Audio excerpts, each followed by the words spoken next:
नमस्कार, KP news के Karnataka bulletin में आपका स्वागत है। मैं हूं अश्विनी आपके साथ। चलिए शुरू करते हैं आज के खबरों का सिलसिला। सबसे पहले देखते हैं मुख्य समाचार। हुमनाबाद से बसवा कल्याण जाने के लिए स्कूल कॉलेज के छात्रों और यात्रियों द्वारा बस के लिए इंतजार। जेडीएस नेता बंडेप्पा खाशेमपुर ने बीदर के मंगलपेट में स्थित भवानी मंदिर को भेंट दिया। भगवान राम या उनके लिए मंदिर बनाने का विरोध नहीं, सिद्धरामैया ने कहा। पुजारी ने सिद्धरामैया सरकार से सूखा राहत की घोषणा करने का किया आग्रह। 2024 के लिए शिक्षकों छात्रों के कौशल उन्नयन पर मुख्य ध्यान, एमसी सुधाकर ने कहा।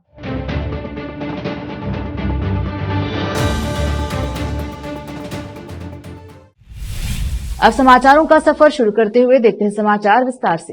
पहले समाचार स्थानीय। हुमनाबाद से बसवा कल्याण जाने के लिए स्कूल कॉलेजों के छात्रों और यात्रियों द्वारा बस के लिए दैनिक मारामारी का सिलसिला जारी है। लोग, यात्री और विद्यार्थी प्रतिदिन शाम के समय बस के इंतजार में बस स्टैंड पर घंटों खड़े रहते हैं। कुछ विद्यार्थियों का कहना है कि बस समय पर नहीं रहने से उन्हें आगे अपने ग्राम तक पहुंचने के लिए कई दिक्कतों का सामना करना पड़ता है। प्रशासन और आरटीसी विभाग को यात्रियों सहित विद्यार्थियों की परेशानी को समझना चाहिए और व्यवस्था उपलब्ध कराना चाहिए। विशेष संवाददाता की रिपोर्ट। जनता दल एस के नेता और पूर्व विधायक बंडेप्पा खाशेमपुर ने आज नए साल के पहले दिन के अवसर पर शहर के मंगलपेट में स्थित भवानी मंदिर के दर्शन कर इस मौके पर नेता ने राष्ट्र की भलाई और विकास के लिए प्रार्थना की। विशेष संवाददाता की रिपोर्ट। लेते हैं छोटा सा ब्रेक, जल्द लौटेंगे ब्रेक के बाद।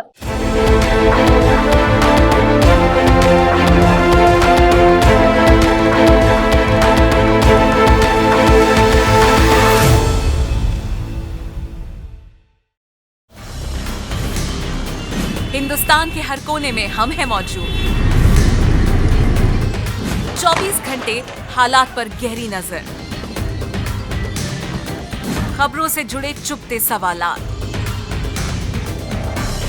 और आपको दिखाता है धार्मिक, सामाजिक, राजनीतिक, लोकल और इंटरनेशनल न्यूज की सबसे बेहतर कवरेज जो आपको रखती है हर पल बाखबर। देश और दुनिया भर की खबर के लिए देखते रहें KP news 24/7। Noor education trust Bidar की ओर से चलाए जाने वाला Noor MEd and BEd college Bidar, recognised by NCTE Delhi and affiliated to Bidar University, Bidar. Admission are open for the academic year 2023-24.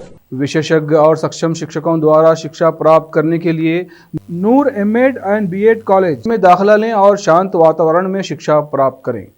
Bidar शहर में बेहतर शिक्षा का एकमात्र केंद्र Noor MEd and BEd college, Shahpur gate, Bidar. Phone numbers 9945283920, 8482221297।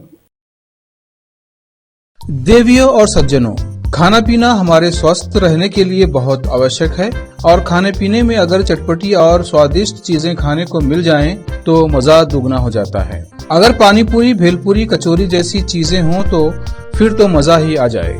पानी पूरी और चाट खाने का शौक रखने वालों के लिए बीदर शहर में बहुत ही फेमस केंद्र है मोहन मार्केट के समीप और जीवी मॉल के बाजू कॉर्नर पर स्थित महाकाल चाट भंडार, जहां पर पानी पूरी के अलावा विभिन्न प्रकार की चटपटी और खट्टी मीठी खाने की चीजें कम कीमत पर मिलती हैं। पानी पूरी 20 रुपए में 10 पीस, आलू टिक्की 25 रुपये प्लेट, समोसा रगड़ा 25 रुपये प्लेट, कटलेट 25 रुपये प्लेट, पाव भाजी 50 रुपये प्लेट, बटर पाव भाजी 60 रुपये प्लेट, वड़ा पाव 30 रुपये प्लेट और 15 रुपये में सिंगल, मसाला पापड़ 25 रुपये प्लेट, दही पापड़ 25 रुपये में प्लेट, भेलपूरी 25 रुपये, मसाला पूरी 25 रुपये, दही पूरी 25 रुपये, सेव पूरी 25 रुपये, आलू बोंडा 30 रुपये प्लेट 4 पीस, कचौरी 25 रुपये और पानी पूरी फैमिली पैक 200 रुपये में उपलब्ध है। स्वादिष्ट चाट खाने के लिए आज ही चले आइए। याद रखिए, महाकाल चाट भंडार, लोकेटेड नियर जीवी mall, Mohan market, Bidar. Contact number 7993469986। Hindustan के हर कोने में हम हैं मौजूद। 24 घंटे हालात पर गहरी नजर, खबरों से जुड़े चुपते सवालात और आपको दिखाता है धार्मिक, सामाजिक, राजनीतिक, लोकल और इंटरनेशनल न्यूज की सबसे बेहतर कवरेज जो आपको रखती है हर पल बाखबर। देश और दुनिया भर की खबर के लिए देखते रहें केपी न्यूज 24/7।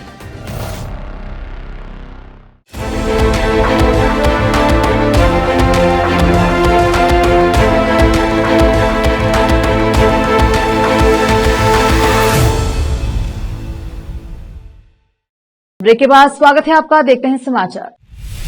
सभी को आश्चर्यचकित करते हुए और अयोध्या में राम मंदिर के उद्घाटन पर नरम रुख अपनाते हुए मुख्यमंत्री सिद्धरामैया ने कहा वह भी रामांजनीय भक्त भगवान राम और भगवान हनुमान के भक्त हैं और उन्होंने कभी भी मंदिर के निर्माण का विरोध नहीं किया है।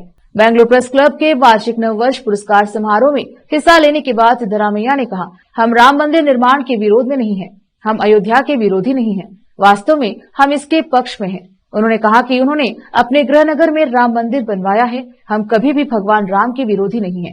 मैं रामांजनेय भक्त हूँ। जब भी मैं अपने गृहनगर में खाली होता हूँ तो मैंने कई संकीर्तनों और भजनों भक्ति गीतों में भाग लिया है। निश्चित रूप से हम भगवान राम के पक्ष में हैं। अयोध्या में राम मंदिर निर्माण का सारा श्रेय प्रधानमंत्री नरेंद्र मोदी लेने पर मुख्यमंत्री ने रहस्यमय तरीके से जवाब दिया। उन्होंने कहा मैं दोनों के लिए खुश हूँ कि वे मंदिर का उद्घाटन कर रहे हैं और इसके लिए एक बड़ा उद्घाटन समारोह आयोजित किया है। जब ऐसा लग रहा था कि वह अयोध्या में भगवान राम मंदिर के उद्घाटन पर चल रहे विवाद में नहीं पड़ना चाहते हैं। कर्नाटका विधान परिषद में विपक्ष के नेता कोटा श्रीनिवास पुजारी ने राज्य सरकार से केंद्र को दोष देना बंद करने और इसके बजाय अपने दम पर 10,000 करोड़ रुपए की सूखा राहत की घोषणा करने का आग्रह किया। उन्होंने कहा कर्नाटका में कांग्रेस सरकार सूखे से निपटने के लिए धन जारी करने में विफलता पर केंद्र सरकार पर आरोप लगा रही है। राज्य सरकार को सूखा राहत पैकेज की घोषणा करनी चाहिए। उन्होंने कहा कि राज्य सरकार सूखा प्रबंधन कानून व्यवस्था बनाए रखने में विफल रही है। उन्होंने आरोप लगाया कि कांग्रेस के नेतृत्व वाली सरकार युवा निधि गारंटी योजना के कार्यान्वयन के संबंध में अपनी बात रखने में विफल रही है। शुरुआत में कांग्रेस ने सभी बेरोजगार स्नातकों को गारंटी देने का वादा किया था। हालांकि अब उन्होंने घोषणा की है कि योजना का लाभ केवल 2022-23 के स्नातकों के लिए उपलब्ध है। भाजपा नेता बसवंत गौड़ पाटिल यत्नाल के कथित बयानों के लिए उनके खिलाफ कार्यवाही के सवाल पर पुजारी ने कहा कि यह मुद्दा पार्टी आलाकमान के समक्ष है। उन्होंने कहा हम पार्टी के फैसले का इंतजार कर रहे हैं। नए साल के लिए पाठ्यक्रम निर्धारित करते हुए उच्च शिक्षा मंत्री एमसी सुधाकर ने 2024 के लिए अपने लक्ष्यों पर प्रकाश डाला।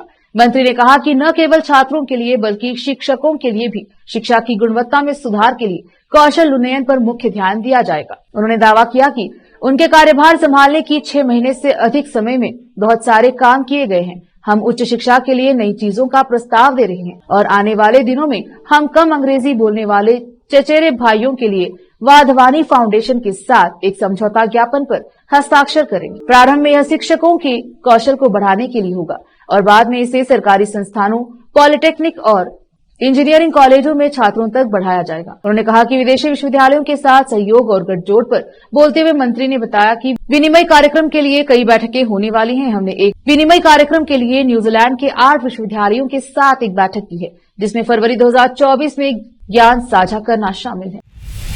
वक्त एक और छोटे से ब्रेक का, जल्द लौटेंगे ब्रेक के बाद।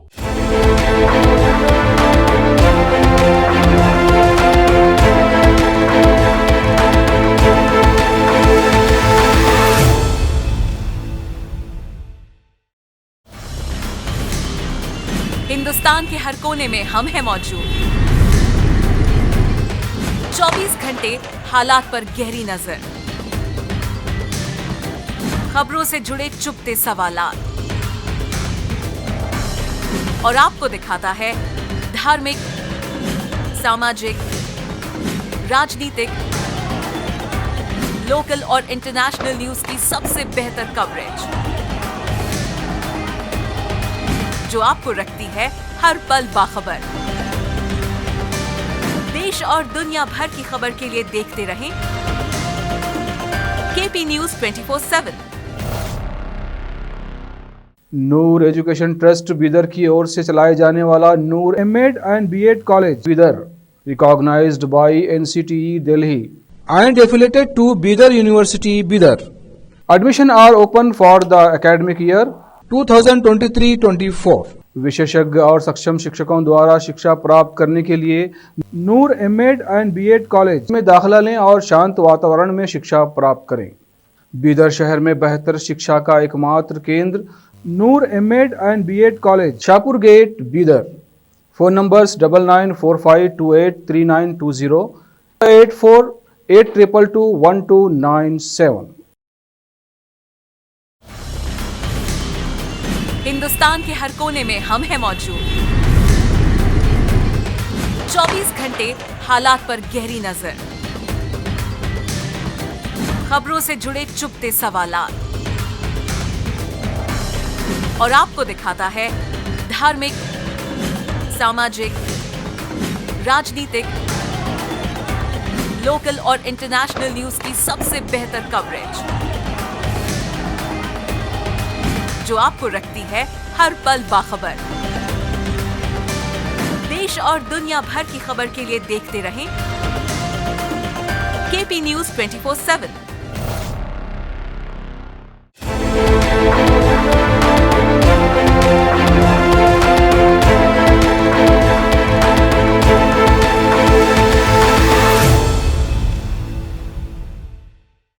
ब्रेक के बाद स्वागत है आपका। देखते हैं समाचार। पेड़ काटने के मामले में अपने भाई की गिरफ्तारी को राजनीति से प्रेरित बताते हुए मैसूर कोडगू के सांसद प्रताप सिम्हा ने कहा कि मुख्यमंत्री सिद्धरामैया अपने बेटे यतीन्द्र के विकास के लिए उनके परिवार को खत्म करने पर तुले हैं। मीडिया को संबोधित करते हुए प्रताप सिम्हा ने कहा, गिरफ्तारी के पीछे साजिश का आरोप लगाते हुए भाजपा नेता ने कहा कि सिद्धरामैया 2024 के आम चुनाव में अपने बेटे को मैसूर कोडगू लोकसभा क्षेत्र से मैदान में उतारना चाहते हैं। हालांकि मेरे भाई का नाम एफआईआर में दर्ज नहीं है, लेकिन पुलिस पर दबाव डालकर उसे गिरफ्तार कर लिया गया है। मैं सिद्धरामैया को अपने बेटे के राजनीतिक करियर को बढ़ावा देने के लिए कड़ी मेहनत करने के लिए बधाई देता हूँ। यह आगामी चुनाव में मुझे खत्म करने के लिए खेला जा रहा खेल है, क्योंकि मैं उनके बेटे की सांसद बनने की महत्वाकांक्षा में बाधा डाल रहा हूँ। पूर्व मंत्री बी सोमन्ना, जो पूर्व मुख्यमंत्री बीएस येदियुरप्पा के बेटे बीवाई विजेंद्र को कर्नाटका भाजपा अध्यक्ष नियुक्त किए जाने से नाराज हैं। ऐसा लगता है कि वे नई सरकार के साथ सहमत हो गए हैं। लोकसभा चुनाव नजदीक आते ही वह रविवार को फिर से सक्रिय हो गए और पार्टी के लिए काम करने लगे। सूत्रों के मुताबिक चुनाव को ध्यान में रखते हुए केंद्रीय संसदीय मामलों के मंत्री प्रहलाद जोशी ने पुराने मैसूर क्षेत्र के एक प्रमुख वीर शैव लिंगायत नेता सोमन्ना को मनाने की पहल की। सोमन्ना के 7 और 8 जनवरी को केंद्रीय गृह मंत्री अमित शाह और राष्ट्रीय अध्यक्ष जेपी नड्डा सहित केंद्रीय नेताओं से मिलने की संभावना है। सोमन्ना बेंगलुरु के एक प्रमुख नेता हैं और बेंगलुरु दक्षिण लोकसभा सीट के नतीजों को प्रभावित कर सकते हैं। वह इस बात पर जोर देते रहे हैं कि आलाकमान को येदियुरप्पा और विजेंद्र के साथ इस मुद्दे को सुलझाना चाहिए और रविवार को उन्होंने फिर से यह आवाज उठाई और कहा कि वह नहीं चाहते कि ये दोनों भविष्य में उन्हें परेशान करें। सोमन्ना अपने पुराने क्षेत्र बेंगलुरु के गोविंदराज नगर विधानसभा क्षेत्र में थे, जिसका उन्होंने विधायक के रूप में प्रतिनिधित्व किया है। विजयपुरा शहर में आयोजित एक मीडिया सम्मेलन में बोलते हुए कहा, येदियुरप्पा नहीं थे जिन्होंने मुझे जिम्मेदारी दी। साथ ही 40,000 करोड़ के घोटाले में विधायक यत्ना के आरोपों में सच्चाई है तो प्रतिक्रिया होगी। दोनों ने यत्ना को बताया कि धोखाधड़ी के आरोप पर कोई प्रतिक्रिया नहीं आई। पार्टी के सभी बुजुर्गों ने मेरे साथ हाथ मिलाया है। पुराने मुद्दे को किनारे रखते हुए मैंने सभी को विश्वास में लिया और एक साहसिक निर्णय पर पहुंचा हूं। एक कदम आगे बढ़ाऊंगा तो पीछे नहीं हटूंगा। दोनों में नाराजगी है, हम इसे ठीक कर देंगे। उन्होंने कहा कि हमने अभी तक केंद्र से शिकायत करने की कोशिश नहीं की है। राज्य में सोमवार को कुल कोविड सक्रिय मामले 1000 तक पहुंच गए। बेंगलुरु शहरी 517 मामलों के साथ सूची में शीर्ष पर है। इसके बाद मैसूर 83 और मंड्या 42 कुल सक्रिय मामलों में से 943 घरेलू अलगाव में है। राज्य में 229 नए सकारात्मक मामले भी सामने आ चुके हैं, लेकिन कोई मौत नहीं हुई। स्वास्थ्य विभाग ने राज्य भर में 3527 परीक्षण किए, जिनमें से 2972 आरटीपीसीआर और 555 आरएटी थे। पॉजिटिविटी रेट 6.49% रही। 15 दिसंबर से राज्य ने होल जीनोमिक सीक्वेंसिंग के लिए 247 नमूने भेजे हैं और अब तक 60 के नतीजे आ चुके हैं। 60 नमूनों में से 34 की पहचान नए वेरिएंट JN.1 से की गई है। इसके अलावा 15 दिसंबर के बाद से राज्य में कुल 13 मौतें हुई, जिनमें से 3 पॉजिटिव मरीज नए वेरिएंट JN.1 से संक्रमित थे। स्वास्थ्य विभाग बाकी सैंपलों की रिपोर्ट का इंतजार कर रहा है। फिर से एक नजर आज के मुख्य समाचारों पर। हुमनाबाद से बसवा कल्याण जाने के लिए स्कूल कॉलेज के छात्रों और यात्रियों द्वारा बस के लिए इंतजार। जेडीएस नेता बंडेप्पा काशमपुर ने बीदर के मंगलपेट में स्थित भवानी मंदिर को भेंट दिया। भगवान राम या उनके लिए मंदिर बनाने का विरोध नहीं, सिद्धरामैया ने कहा। पुजारी ने सिद्धरामैया सरकार से सूखा राहत की घोषणा करने का किया आग्रह। 2024 के लिए शिक्षकों छात्रों के कौशल उन्नयन पर मुख्य ध्यान, एमसी सुधाकर ने कहा।